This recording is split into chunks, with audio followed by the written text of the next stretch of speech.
52 Suicide Squad 2011.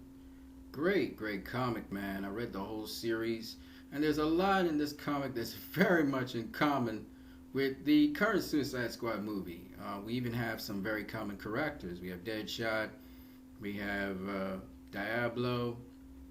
Instead of Killer Croc, we have King Shark, we have Black Spider, and we also have, of course, Harley Quinn. And what's interesting about this, I heard one guy, he was saying how Harley Quinn, she's not a fighter. You guys really don't know what you're saying. The other thing, they were talking about how the Suicide Squad was killing these amorphous creatures. But there was actually a case scenario where the Suicide Squad had to take on a whole bunch of zombies, people who were becoming zombies. A whole stadium had been infected by a virus, and the squad just had to take out these zombies. And Harley Quinn was using that mallet, boy. She was just busting heads, popping heads, ripping heads off of shoulders. Pretty much the same action that you saw in Suicide Squad, the movie. A lot of things in this series very common with the movie.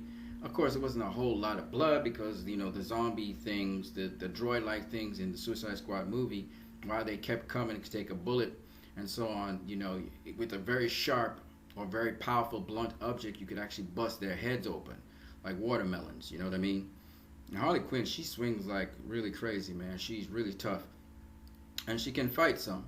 So, as you can see here, it seems as though the virus is some kind of robotic virus thingy. Anyway, suffice it to say, Harley Quinn handles her own in there. Diablo is also there, and he's also the same kind of character we saw in Suicide Squad. He's very hesitant to really kill people. And remember, this is a comic that came out in 2011.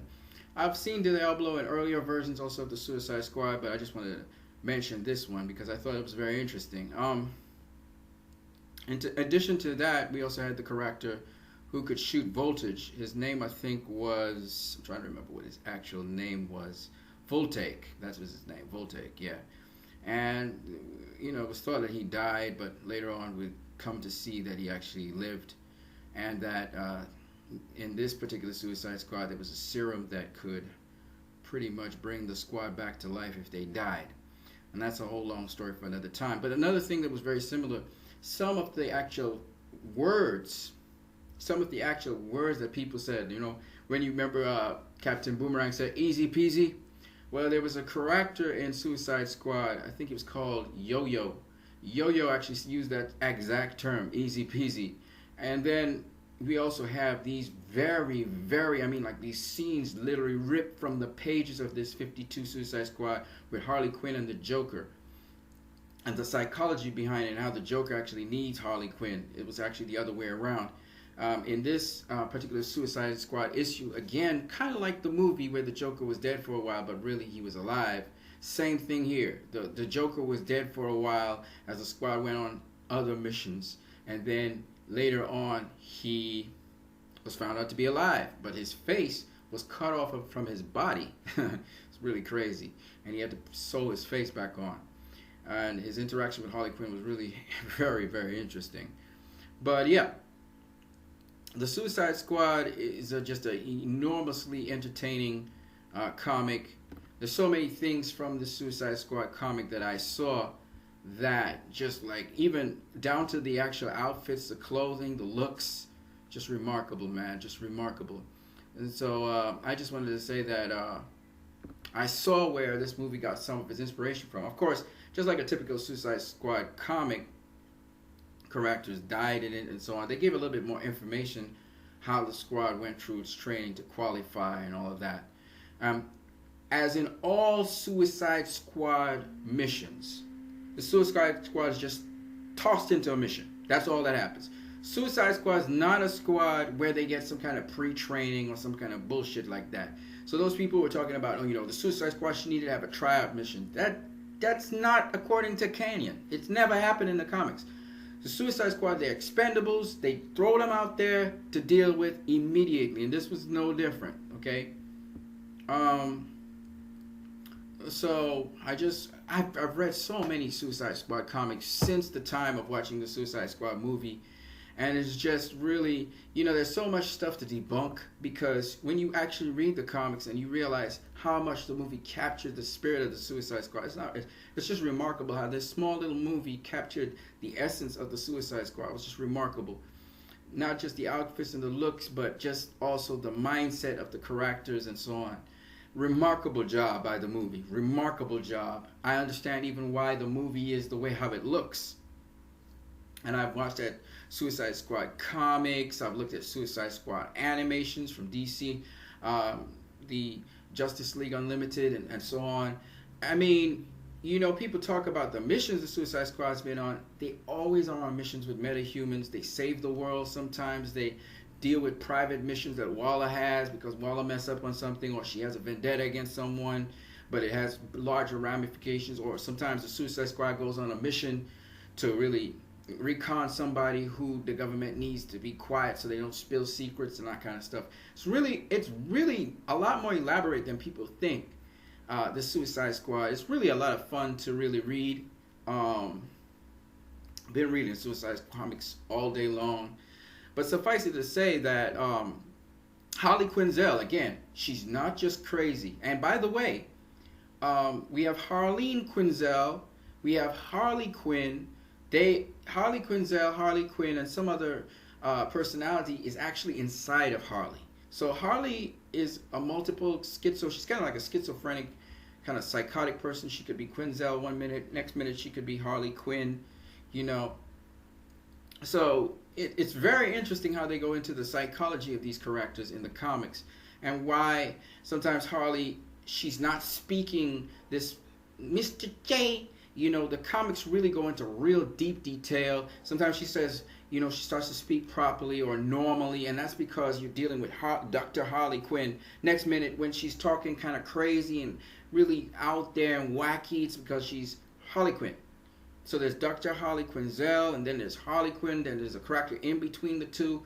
The comics really lay it out for you so you can understand why she doesn't maintain a certain twang all the time. And even the psychology behind her pretending to be crazy is even more interesting, because this particular comic highlights it and brings it out. And it shows her origins, just like in the movie, how she falls into a vat of chemicals, acids and stuff. But she does not die, because the Joker ensures that she lives, and she's just as crazy as him. And that's how he was born, so he births her the same way. But she's not the same as the Joker, in that she hasn't gone all the way. And then he goes even further in this particular series of comics, this 52 comics. He goes even further. He goes even more crazy. And the Joker is crazy, believe you me. That's his thing. He likes being crazy. He wants people to understand what it is to be crazy. That's his way of sharing with the world. So yeah. Very interesting, funny. I read another set of Suicide comics from the 2001 Suicide Squad comics. Again, Deadshot comes in there. We have Captain Boomerang. Captain Boomerang is also part of this Suicide Squad, but he comes in a little later. Katana's not in this Suicide Squad, okay? Batman and the Outsiders, Katana comes in there, but Katana, I think Katana is in the 2016 Suicide Squad. I think that's the first time I see Katana with the Suicide Squad.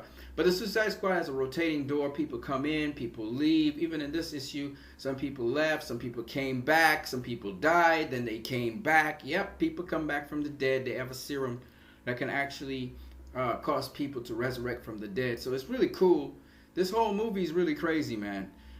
This comic book, and you know, like another thing that people don't know, Diablo, you can't just kill Diablo with explosions. At least from the comic book, from this comic book version, he actually can survive anything that has heat or explosion. So it's very possible that Diablo is alive.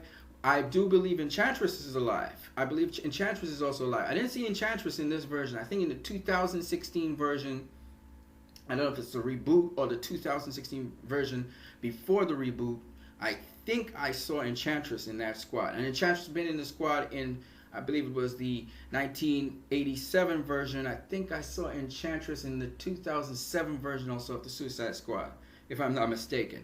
So Enchantress is also there. Now, Enchantress is not really a bad person. She's not really a bad guy. she's what we call an anti-hero sometimes. Sometimes she's actually a good guy. So the fact that Enchantress in the movie actually was a bad guy is very interesting because some people say that it's not really Enchantress. Enchantress was actually possessed by Succubus, and her brother Incubus was the one running, but that wasn't really Enchantress. So, because if you notice, Amanda Waller gave Bruce Wayne the metahuman file with Enchantress on the first page. So you got to ask yourself, is Enchantress alive? She got to be alive. So maybe Enchantress was exorcised of Succubus, who's the one that probably died, with Incubus, if they could die. And Enchantress is probably still alive. So I'm not too sure how that goes down because I don't really know the mythos that well. I'm now reading up on Suicide Squad comics. I'm having a ball doing it, having a blast. I advise you guys to go try and read up on comic books, because the comics are really a movie is great. It's a doorway for you to get into the comics, but the comics is where it's at.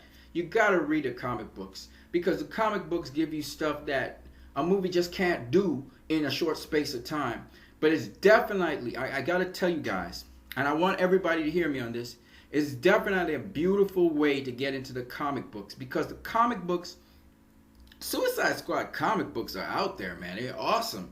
They cover so many different themes of society and things and psychology. DC Comics cover a lot of psychology, Batman. And a lot of these characters come from different superhero stories.